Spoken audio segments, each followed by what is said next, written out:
So, hello everyone, good morning again. This is Katrina Respuesto, and for today's video, we will be touching about migration and development and what is at stake.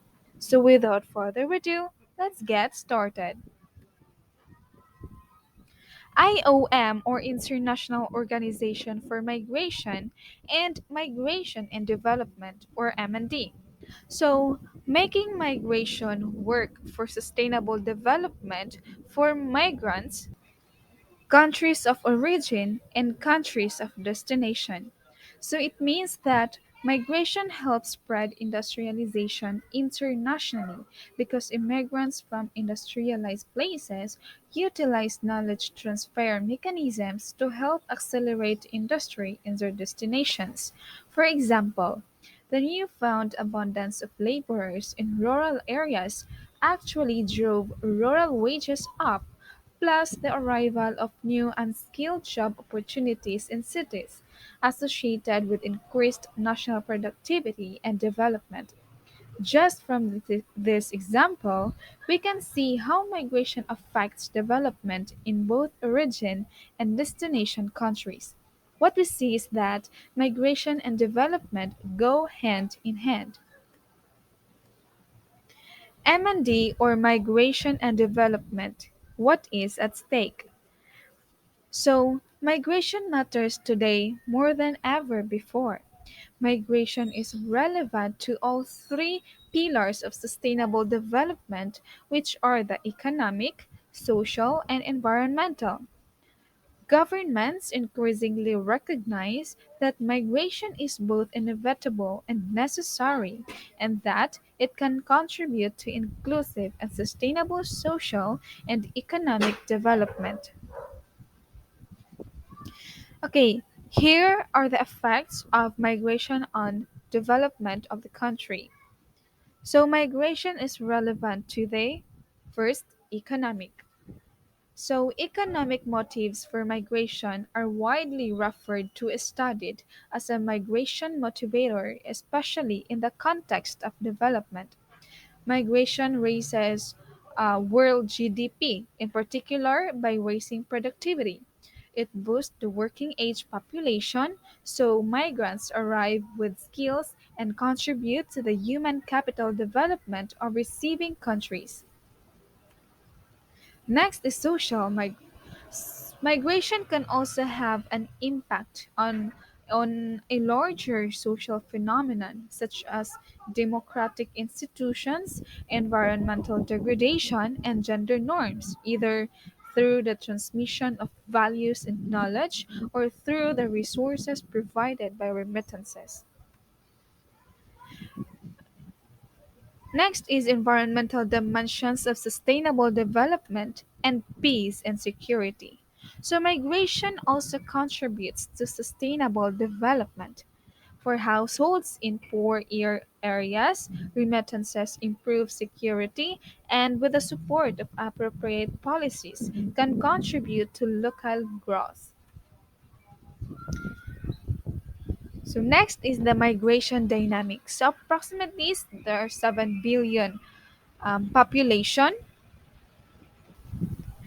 and 1 billion migrants, with 232 million international and 740 million internal. Feminization could be 50%. Next is the international migrants in context. Population between fourth and fifth largest countries. So Indonesia is the fourth largest country with 237 million population. International migrants with 232 million. Brazil, the fifth largest country with 193 million. The economic contribution, according to the size of large GDPs, Saudi Arabia is the 23rd with 434 billion USD. The annual migrant remittances is the 24th with 414 billion USD, and Austria is the 28th with 379 billion USD. Okay, next is fourth, the key findings comparing four pathways of migration. So, most international migrants move from the south to the north or between countries in the south. So, in the picture, four migration pathways, Gallup estimate of first generation adult migrant stock in north 22%, from north to south 5%, from south to south 33%, and south to north is 40%.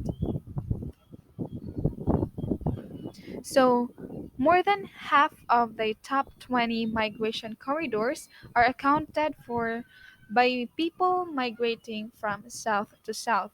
So, here in the illustration, top 20 migration corridors worldwide, the migrants stock in thousands using the World Bank classification in the year 2010. So, in the legend, green color indicates the north, yellow is the south. So the gray arrow indicate um, north to north migration corridor. The red arrow indicates south to south migration corridor. And this black arrow indicates south to north migration corridor. Okay, next is the migration trends in Eastern Europe and Central Asia, or EECA. So, while migrant stocks in the region have been stabilizing, other types of human mobility emerge. Examples, the student mobility. So, here in the picture or in the illustration, the left side is the international migrant stock in the year 1990 to 2013. So, itong nasa baba is the male international migrant stock at mid-year. At itong nasa taas naman is the female international migrant stock at the mid-year. So, in the right illustration, is the outbound mobile students in the year 2011. So as you can see, the data is from the Kyrgyzstan to Russian Federation is increasing. So next, next is the remittances inflows in Eastern Europe and Central Asia, or EECA, in the year 2012. So considerable impact of remittances inflows on five EECA countries with above 10% of GDP. So let's proceed to the next slide.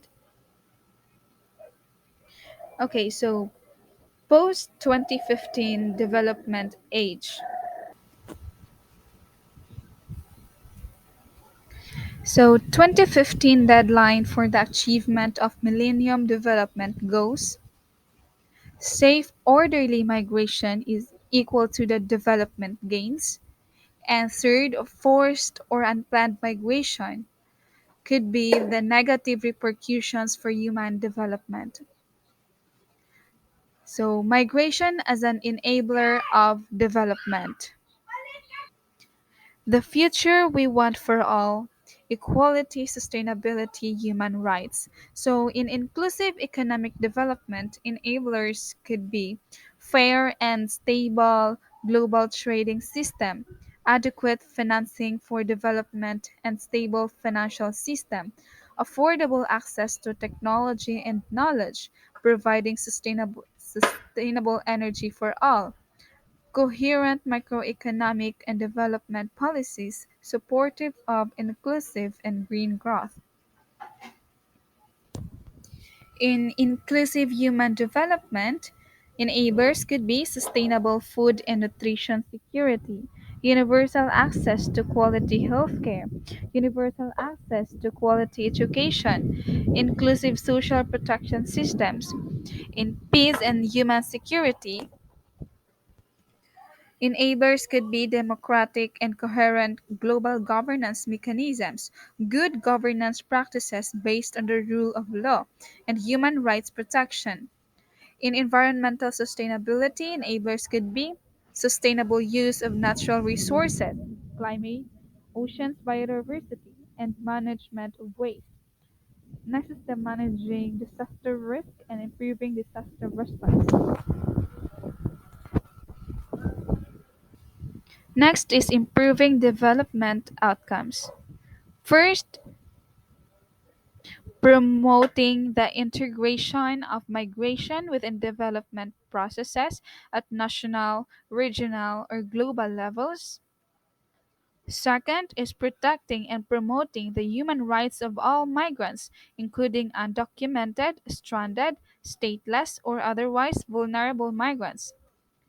Third is by supporting the interstate, multi stakeholder consultation and cooperation on migration, especially by providing knowledge and expertise.